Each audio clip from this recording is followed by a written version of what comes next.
Será que o Supremo Tribunal Federal vai liberar aqui no Brasil o chamado golpe do baú?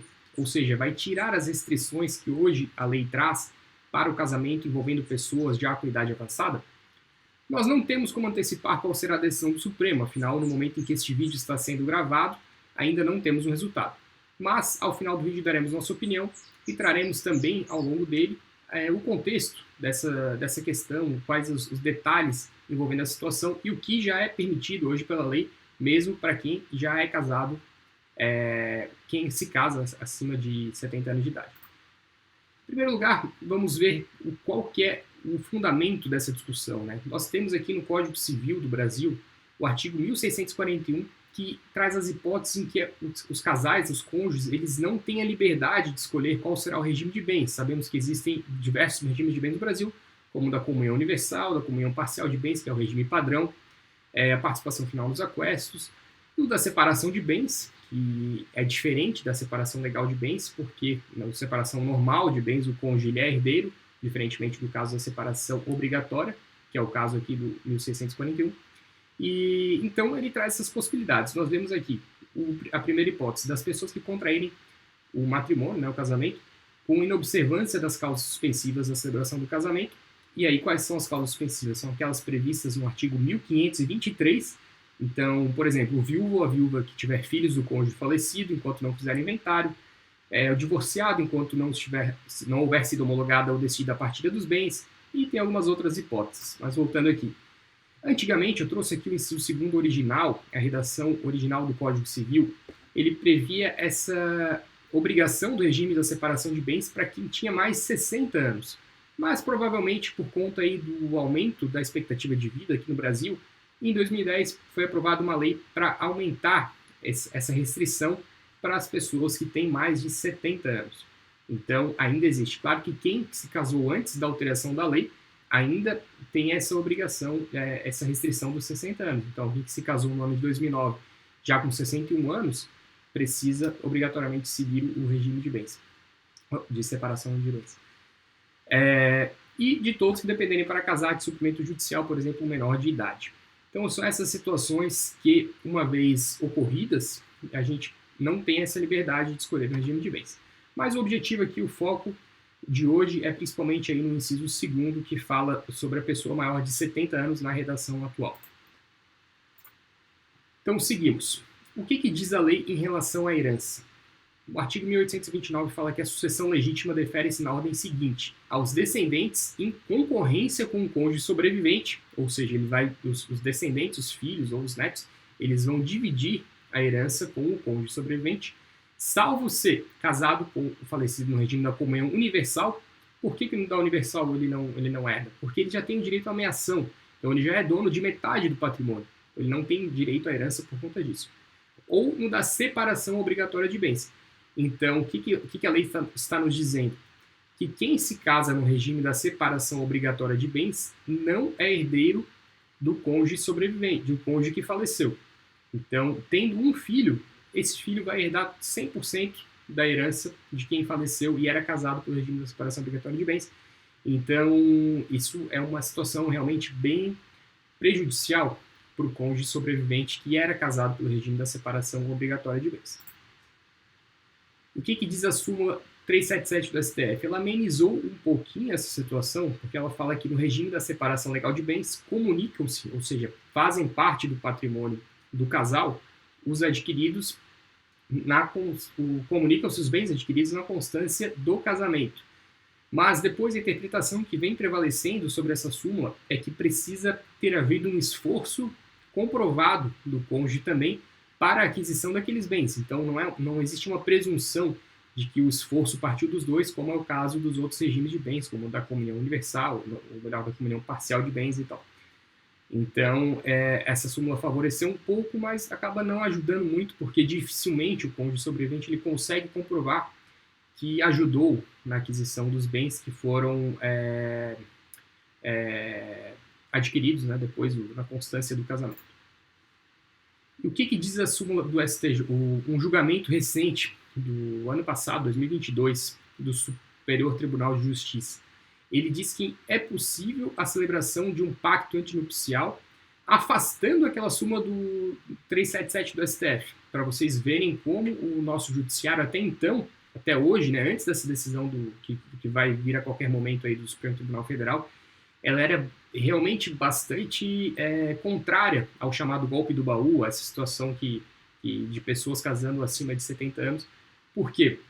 Porque aqui, esse julgado aqui do STJ diz que, inclusive, os cônjuges eles podem fazer um pacto antinupcial, dizendo que mesmo os bens adquiridos na processo do casamento não vão se comunicar entre o casal. E aí, o que diz o item 3 aqui da ementa? A ratio legis foi a de proteger o idoso e seus herdeiros necessários, eu diria que principalmente os herdeiros necessários, dos casamentos realizados por interesse estritamente econômico. E ainda fala ali no item 4. As uniões estáveis é aplicável a mesma regra, impondo-se seja observado o regime da separação obrigatória, sendo o homem maior de 60 anos ou mulher maior de 50. Isso aqui, na verdade, ele está citando um julgamento antes daquela alteração da lei. Né?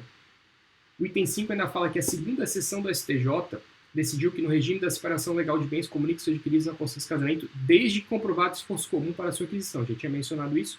E no item 6 eu destaquei aqui que é possível, no casamento ou na união estável regido pelo regime da separação obrigatória de bens, que os nubentes, companheiros em exercício de autonomia privada, estipulando que melhor lhes aprouver em relação aos bens futuros, pactuem cláusula mais protetiva ao regime legal, como já tinha mencionado também, com o afastamento da súmula 377. Então, esse é um julgamento recente, que é até curioso porque ele traz, né, esse rigor maior para quem é casado pelo regime da separação legal de bens e ainda opta por afastar aquela súmula 377 do STF.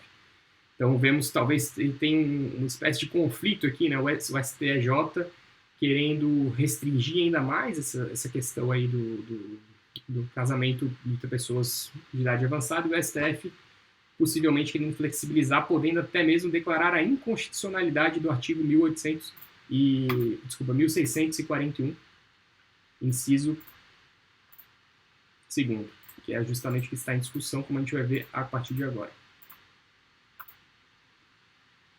Antes disso, eu vou falar sobre as alternativas que já são possíveis no cenário atual. Então, apesar de existir essa restrição em relação à herança, nada impede atualmente de o cônjuge fazer uma doação para a esposa. Então, ele sabendo, imagina uma pessoa que se casou com 75 anos, sabe que uma vez ele falecendo, os bens irão todos para os herdeiros, nada impede de ele fazer uma doação ainda em vida, porque afinal de contas não existe herança de pessoa viva. Então, os descendentes eles não têm como questionar uma doação que o pai deles fez em plena consciência, claro, né? Nós estamos aqui presumindo que a pessoa tem pleno discernimento daquilo, dos atos, daquilo que ele está fazendo, e então ele pode escolher fazer essa doação para a esposa, que pode ter, sei lá, a idade dos filhos, ser mais nova que os filhos, nada impede isso.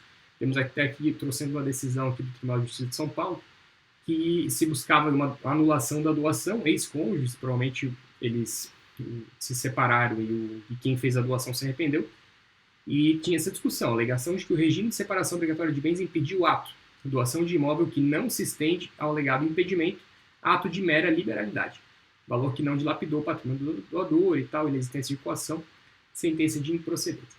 E a outra possibilidade é o testamento, porque, afinal de contas, qualquer pessoa tem a liberdade de fazer um testamento dispondo de até 50% do seu patrimônio para quem ele quiser, inclusive para pessoas jurídicas, enfim. Então, nada impede de novo, aquele senhor que casou com 75 anos, com a esposa tendo a idade dos filhos, ou até menos, ele pode fazer um testamento deixando 100% da parte disponível do patrimônio, respeitando, portanto, a legítima dos herdeiros necessários, dos seus descendentes, deixando, né, em testamento a parte disponível do patrimônio para a esposa. Então, para ver como não, apesar de ser uma situação desfavorável, a lei já traz algumas alternativas, né, para quem está nessa situação. Então, muitas vezes, por desconhecimento, a pessoa acaba, a pessoa idosa, né, acaba não trazendo essas proteções adicionais para o cônjuge e que pode acabar ficando realmente numa situação de não ter nenhum bem. E qual que é a discussão que está no STF?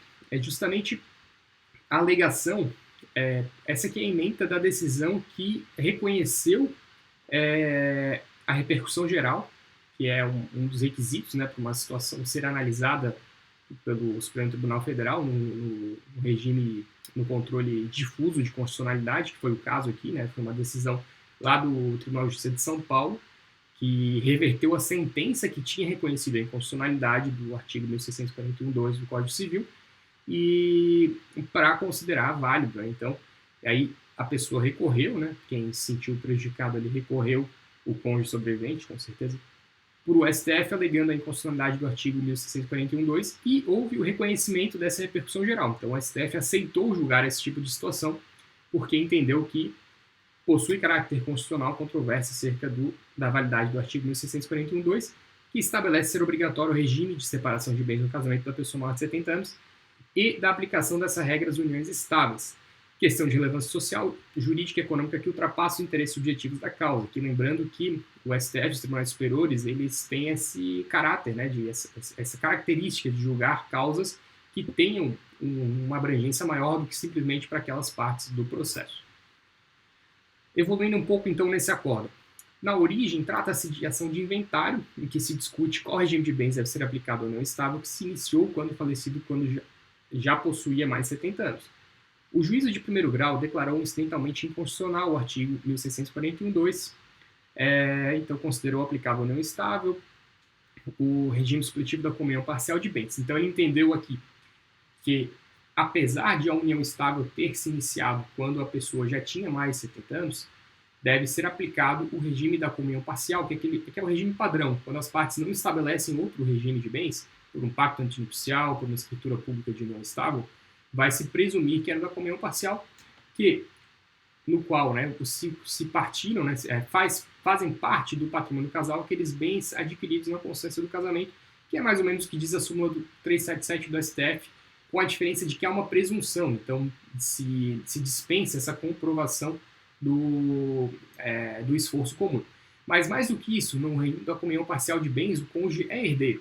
Então, independente do direito da ameação dele sobre os bens adquiridos na consciência do casamento, sobre essa presunção, ele vai ter direito à herança. Então, ele vai dividir, vai ter o seu quinhão, né, dividindo com os descendentes em cotas iguais, enfim, aí vai depender do número de descendentes. Reconheceu ao companheiro sobrevivente o direito de participar da sucessão hereditária em concurso com os descendentes do autor da herança, aplicando tese fixada por essa corte no sentido de que é inconstitucional a distinção de regimes sucessórios entre cônjuges e companheiros previstos no artigo... Isso aqui ele está trazendo aquele precedente que diz, porque o Código Civil de 2002 ele trazia um regime diferente para a união estável e o casamento. Isso, em 2017, foi considerado inconstitucional, esse artigo 1790. Então, hoje, o casamento e a união estável para fins sucessórios são equiparados.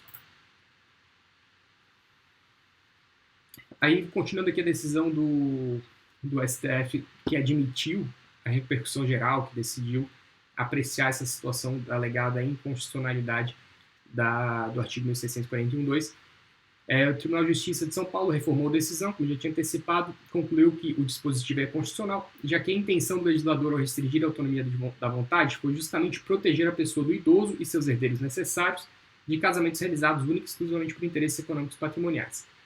Eu diria que até mais, pessoal. Eu diria que não é só isso, só essa questão de proteção do herdeiro e do idoso. Eu acho que também é uma forma de desincentivar esse tipo de relação que, em tese, não seria saudável, né? Não seria saudável para a própria família como um todo, né? Porque se a pessoa se o idoso está se submetendo a esse tipo de relacionamento, sabendo que o interesse é puramente econômico, provavelmente isso vai causar um desgaste na família inteira. Então, não é simplesmente proteger o patrimônio do idoso e dos herdeiros, é proteger a família como um todo. Entendo que tem essa dimensão um pouco mais profunda de querer, toda a consequência negativa que a lei traz para um ato, para uma determinada situação, visa desestimular aquele tipo de situação. Então, aqui eu vejo como a ideia do legislador, de quem fez o Código Civil, de quem proibiu, quem obrigou a escolha do regime de separação de bens nesse tipo de situação, foi de desestimular esse tipo de relacionamento que não seria, em tese, saudável. É claro que aqui a gente está falando como via de regra, né? Como talvez até a regra até talvez seja outra, não sei dizer qual a porcentagem dos casamentos entre pessoas idosas e mais novas é movida estritamente por interesse econômico, e qual o nível de consciência que o idoso tem disso, e da pessoa mais nova, obviamente, que ela tenha consciência. Mas tem muitos casos de idosos que eles entendem que o casamento ali, que aquela relação é puramente por interesse econômico, eles não veem problema nenhum. A questão, como eu falei antes, é porque isso traz consequências para a sociedade como um todo, que, na visão do legislador lá do Código Civil de 2002, não seria algo saudável para a sociedade, para a família. Então, tem essa dimensão um pouco maior, na minha visão, claro, estou falando a minha interpretação, do que simplesmente proteger o idoso e seus herdeiros. Tá? Então, a partir do momento em que o STF entender pela inconstitucionalidade, ele está, de certa forma, estimulando esse tipo de relacionamento e, enfim, por entender que a autonomia da vontade deve prevalecer sobre essa questão toda de ser um interesse puramente econômico ou não. Reconheceu ao companheiro sobrevivente apenas o direito à metade dos bens adquiridos onerosamente durante a união estável, nos termos da súmula 377. Então, bom, aqui pelo menos ele reconheceu aí o direito, né, à metade dos bens adquiridos. Tem muitos casos que, não havendo, como mencionei, não havendo comprovação do esforço comum, nem isso seria deferido. Um recurso extraordinário sustenta que o artigo 1641-2 é inconstitucional por violar os princípios da dignidade da pessoa humana e da igualdade. Afirma que o contraente com 70 anos ou mais é plenamente capaz para o exercício de todos os atos da vida civil e para a livre disposição de seus bens. Isso aqui, ele já é, né, como eu mencionei ali, ele já pode fazer uma doação, então ele já pode dispor livremente dos bens ainda em vida. Então, esse argumento que não procede na minha avaliação. Argumento que o artigo 1641-2 prevê textualmente regime da separação de bens deve se aplicar ao casamento, sendo defeso, né, proibido, interpretá-lo excessivamente para se concluir que a regra também se aplica à união estável. Então, aqui já é um contrassenso com aquela decisão do STF que equiparou, né, as duas situações. Então, muitas vezes, a decisão do STF ela quis proteger os casais em união estável, mas ela violou também, de certa forma, o princípio da autonomia da vontade, porque as pessoas elas precisam ter consciência, né, das consequências das escolhas dela. Então, a partir do momento que ela escolhe viver em união estável sem formalizar um casamento, ela deveria estar ciente dessas consequências. Então, aqui ele equiparou para todas as situações e acabou prejudicando quem estava em união estável, porque antes não estaria sujeito, por exemplo, a essa regra aqui do 1641-2, que seria originalmente só para quem é casado. Então, tem essas dicotomias aí, essas consequências negativas da decisão do STF que visava proteger uma relação. Discute-se no presente caso a validade do artigo 1641-2, de acordo com o qual é obrigatório, que a gente está repetindo, né?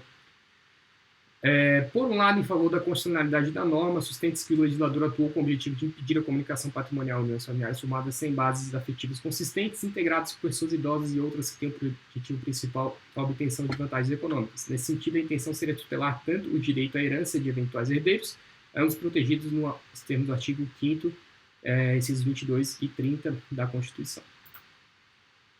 Por outro lado, em desfavor da constitucionalidade da norma, há argumentos que, ao presumir de forma absoluta a incapacidade de maior de 70 anos para decidir sobre o regime patrimonial por causa das uniões familiares que contraírem, a regra interfere na autonomia desse indivíduo, sendo esse um aspecto que integra o conteúdo mínimo da dignidade humana.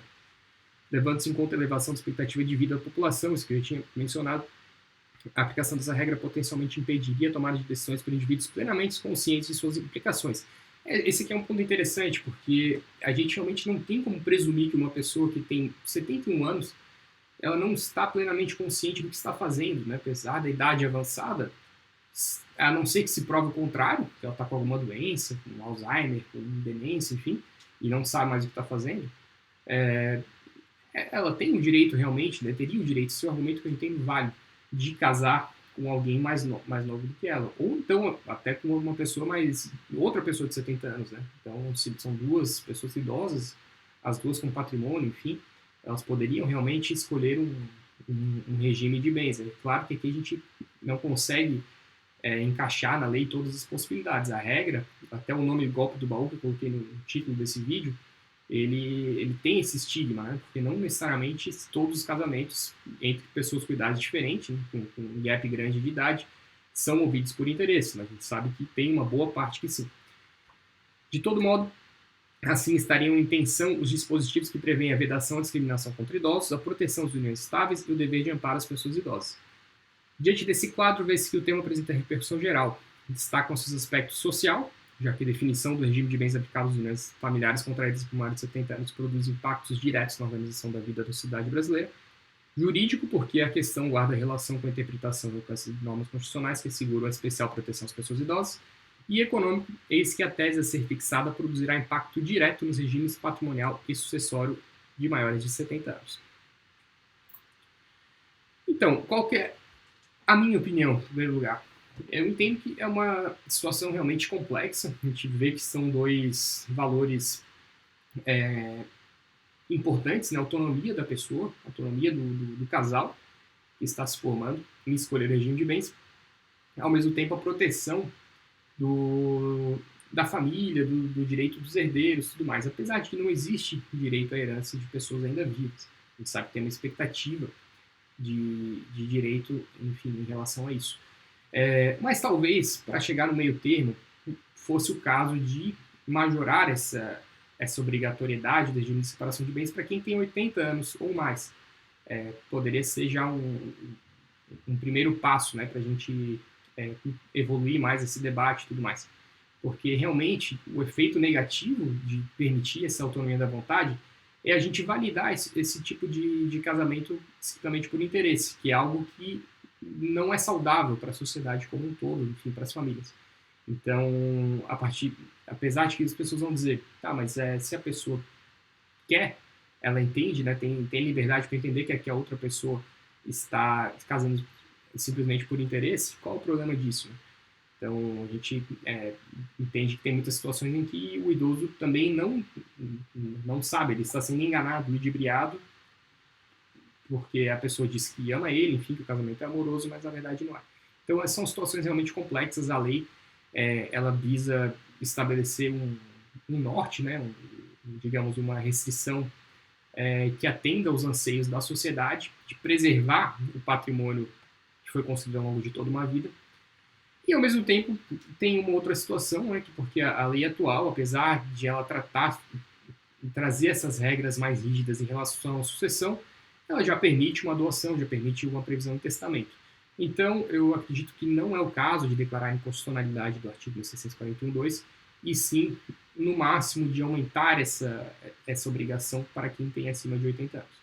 Mas também é uma opinião que a gente, enfim, pode sempre reavaliar, dependendo aí dos caminhos que vão ser tomados, tanto pela sociedade, enfim, quanto pelos próprios fundamentos aí da decisão do Supremo Tribunal Federal, que também contam muito para futuras interpretações. Mas deixe aqui nos comentários a sua opinião, e se você não é inscrito aqui no canal, já aproveite para se inscrever, ative as notificações para não perder os próximos vídeos, e, enfim, me siga também no Instagram, @FelipeZaleski, lá eu posto conteúdos diariamente sobre herança, planejamento sucessório e testamento, e também para a gente sempre estar se mantendo atualizado, temos a nossa newsletter, o link está aqui, e caso tenha interesse também em conhecer o nosso curso de planejamento sucessório, eu vou deixar o link aqui também na descrição do vídeo. Era isso e até a próxima.